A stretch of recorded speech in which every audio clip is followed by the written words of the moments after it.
Passover. Observe the month of Abib and keep the Passover to the Lord your God, for in the month of Abib the Lord your God brought you out of Egypt by night.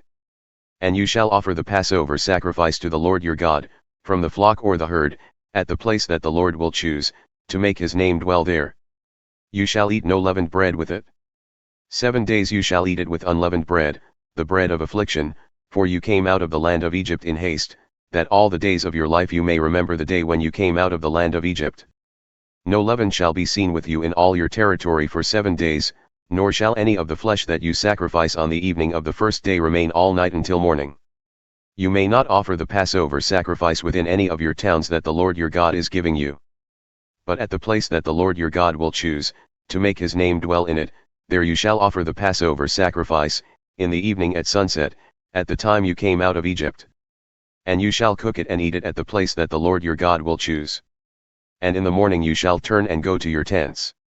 For 6 days you shall eat unleavened bread, and on the 7th day there shall be a solemn assembly to the Lord your God. You shall do no work on it. The Feast of Weeks. You shall count 7 weeks. Begin to count the 7 weeks from the time the sickle is first put to the standing grain. Then you shall keep the Feast of Weeks to the Lord your God with the tribute of a freewill offering from your hand, which you shall give as the Lord your God blesses you. And you shall rejoice before the Lord your God, you and your son and your daughter, your male servant and your female servant, the Levite who is within your towns, the sojourner, the fatherless, and the widow who are among you, at the place that the Lord your God will choose, to make his name dwell there. You shall remember that you were a slave in Egypt, and you shall be careful to observe these statutes. The Feast of Booths. You shall keep the Feast of Booths 7 days, when you have gathered in the produce from your threshing floor and your winepress. You shall rejoice in your feast, you and your son and your daughter, your male servant and your female servant, the Levite, the sojourner, the fatherless, and the widow who are within your towns.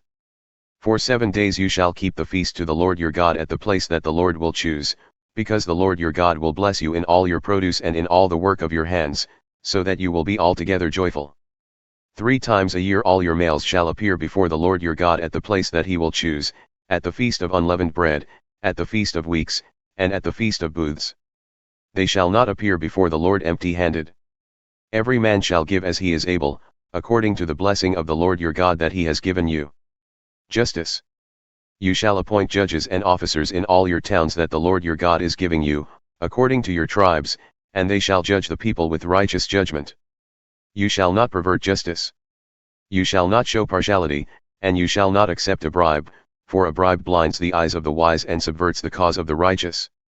Justice, and only justice, you shall follow, that you may live and inherit the land that the Lord your God is giving you.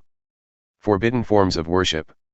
You shall not plant any tree as an Asherah beside the altar of the Lord your God that you shall make. And you shall not set up a pillar, which the Lord your God hates.